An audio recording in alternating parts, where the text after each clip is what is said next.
안녕하세요. 닥터리와이드의 닥터리입니다. 오늘도 22대 총선 부정선거에 대한 얘기를 계속해서 이어가 보도록 하겠습니다. 오늘은 선거를 하는데 한 사람당 4.7초밖에 안 걸렸다라는 얘기 들어보셨죠?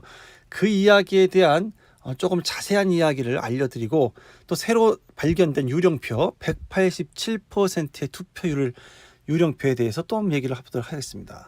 자, 먼저 부천시 을 신중동 사전투표소죠. 관내 사전투표로 18,210명이 투표를 했고, 관외 사전투표로 6,134명이 투표를 했습니다.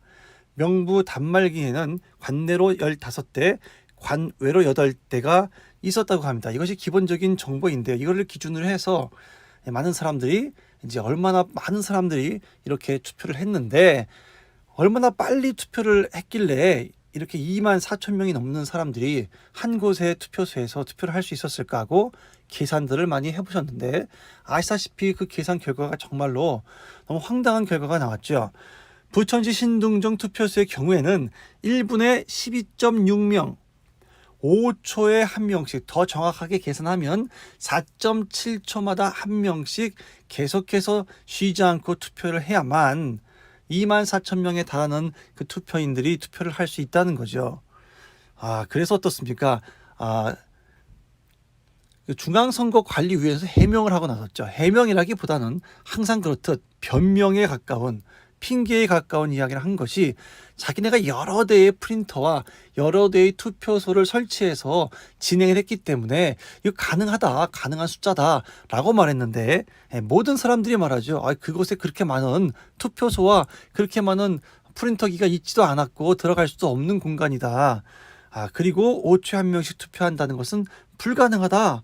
제가 봐도 그렇습니다. 어떻게 5초에 한 명이 투표를 할 수 있죠? 이번에는 또 더 어렵죠. 왜냐하면 코로나 바이러스가 있었기 때문에 투표를 하려면 열도 재야 되고 장갑도 받아야 되고, 그 다음에 가서 자기 신분증을 내고 투표지를 받아야 되고, 기표소에 가서 투표를 해서 투표함에 집어넣고 다시 나오고 하는 이런 과정이 필요한데, 어떻게 그 과정들이 모든 사람이 5초마다 한 명씩, 거기에는 또 나이가 많이 드신 분도 계실 것이고 몸이 좀 불편하신 분도 계실 텐데, 어떻게 이렇게 5초에 한 명씩 따박따박 투표를 할 수 있었을까요? 이거는 정말로 말이 안 되는 거 아닙니까? 그래서 보니까 다른 분은 또 이렇게 해석을 하신 분이 계신데, 이 해석도 굉장히 이해가 되고 굉장히 수학적으로도 제가 추천해 드리고 싶은 그런 방법입니다. 왜냐하면 수학에서는 대기 시간, 또 대기 시간 간의 간격, 이런 것들을 계산하는 공식들이 있습니다. 자, 24,344명이 부천시청 3층 소통마당 입구에서 투표를 하셨는데, 거기는요 출입구가 여러 개 있는 것이 아니라 출입구가 딱 하나밖에 없답니다. 그 출입구로 들어가야 되고 그 출입구로 나와야 되는데, 그 사람들 24시간, 12시간씩 이틀 동안 24시간을 투표를 했다고 가정했을 때, 24시간 동안 3.549초마다 한 명씩 그 건물에 들어가야 되는 거예요. 다른 말로 해서 3.549초마다 한 명씩 계속해서 나와야 되겠죠. 그렇게 들어가고 나갈 때 사람과 사람 사이의 간격이 3.549초마다 들어가야 된다는 거죠. 그래야만 24,344명이 투표를 할 수 있다는 거죠. 굉장히 빨리 움직여야 되는 거죠. 그죠? 굉장히 빨리. 딱 들어가면 막 뛰어가가지고 열 받고 장갑 빨리 끼고 또 따다닥 뛰어가가지고 컴퓨터 앞에 가서 자기 신분증 내밀고 보여주고 신분 확인하고, 그 다음에 사인하고 투표지 받고, 또 막 뛰어가서 기표소에 가서 다시 또 투표를 하고, 이런 식으로 계속해서 진행이 되는데, 여러분 3.549초마다 계속해서 사람이 들어갈 수가 있을까요? 불가능합니다. 이거 뭐 된다 안 된다 따질 만한 것이 아니에요. 그렇죠? 따질 수가 없는 거죠. 그냥 불가능하다라고 생각하시면 됩니다. 그래서 이분께서 한번 이렇게 그림을 그려보셨어요. 이게 무슨 그림이냐면, 중앙선거관리위원회에서 자기네가 프린터기를 갖다가 30대를 놓았고 기표소가 있었고, 걔네가 준 인포메이션이 있죠. 변명할 때 우리가 이렇게 많은 프린터기, 많은 기표소를 설치했기 때문에 이렇게 많은 사람이 투표할 수 있었다라고 말했는데 그분들이 말한 중앙선거관리위원회에서 말한 대로 한번 그 공간의 면적을 다 계산해가지고 이분이 정확하게 면적을 다 계산했어요. 가로가 몇 미터고 세로가 몇 미터고 전체 면적이 얼마가 되는데 그걸 프린터 한 대당 그 테이블이 차지하는 면적과 기표소 하나가 차지하는 면적을 정확하게 다 계산하셔가지고 배치를 쫙 해봤더니 이런 이런 모양이 나왔다는 거죠. 이게 뭐 투표소입니까? 도서관입니까? PC방인가요? PC방? 여기 따닥따닥 붙어 앉아가지고 이렇게 프린터가 될 수 있나요? 기표소 저렇게 따닥따닥 붙어갖고 그냥 바로 옆에서 또 투표하고 바로 옆에서 투표 이렇게 할 수가 있나요? 더더군다나 코로나 때문에 안전거리를 유지해야만 되는 그런 상황 속에서 이게 가능하지가 않잖아요. 근데 이렇게 선관위가 변명한 것이 결국은 또 거짓말이라는 얘기 아닙니까? 입만 뜨면 거짓말인 거 아닙니까? 결국은 그들은 거짓말을 변명을 하고 또 시간을 따져봐도 4.7초마다 한 명씩 3.549초마다 한 명씩 들어가야 되는 거죠. 4.7초마다 1인당 4.7초마다 한 명씩 투표를 해야 되는 것이고 3.549초마다 그 건물에 한 명씩 들어가야 되는 거죠. 자, 이렇게 불가능한 일이 벌어졌다는 거 알고 계시죠? 그뿐만이 아닙니다. 민경훈 의원께서 이 얘기를 들으시고 자기 또 페이스북에 메시지를 남겼는데 한번 제가 읽어드릴게요. 이건 또 무슨 일일까요?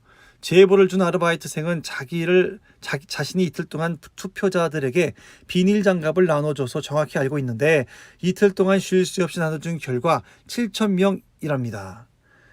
그런데 신중동에서는 무려 이거 관내 사전 투표만이죠. 18,210명이나 투표를 했다고 합니다. 여기서 우사인 볼트 4.7초 전력 질주 논란이 불붙고 있습니다. 왜냐하면 4.7초라는 것이 아까도 말씀드렸지만 그 인원이 선거를 하려면 4.7초마다 한 명씩 해야 되는데 아마 우사인 볼트 아까 사진도 올려놨지만 세계에서 가장 빠른 사나이 우사인 볼트가 투표를 해도 4.7초에는 못한다라는 거죠. 그리고 여기 장갑에 대해서 말하고 있는데요. 이 장갑에 대해서도 정확하게 7,000장을 자기가 나눠 주었다고 자기가 정확하게 세서 계수해서 줬기 때문에 정확하다. 정확히 알고 있다라고 표현을 하고 있습니다. 그건 장갑을 7,000명에게 줬는데 선거는 24,000명이 한 거네요.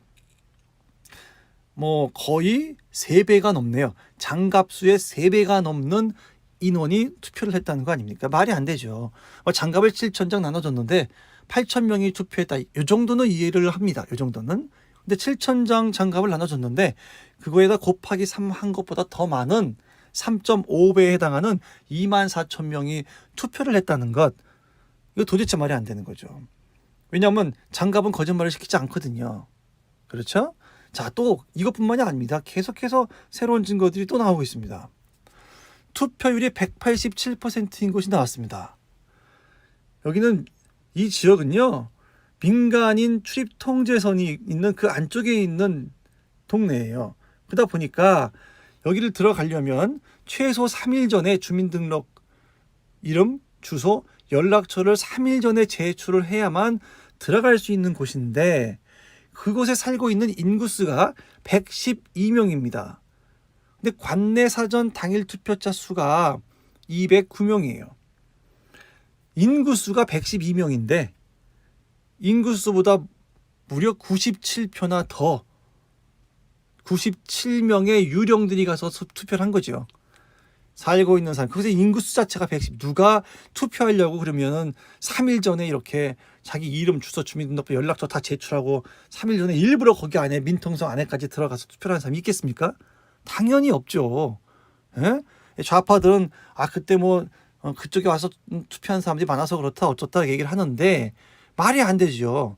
민통선 안에 3일 전에 어떻게 다 정보 주고 그 안까지 들어가서 한두 명도 아니고 어쩌다 한 명 그랬다고 치고 97명이나 그렇게 들어가서 투표를 할 리가 없지 않습니까? 투표율이 무려 187%입니다.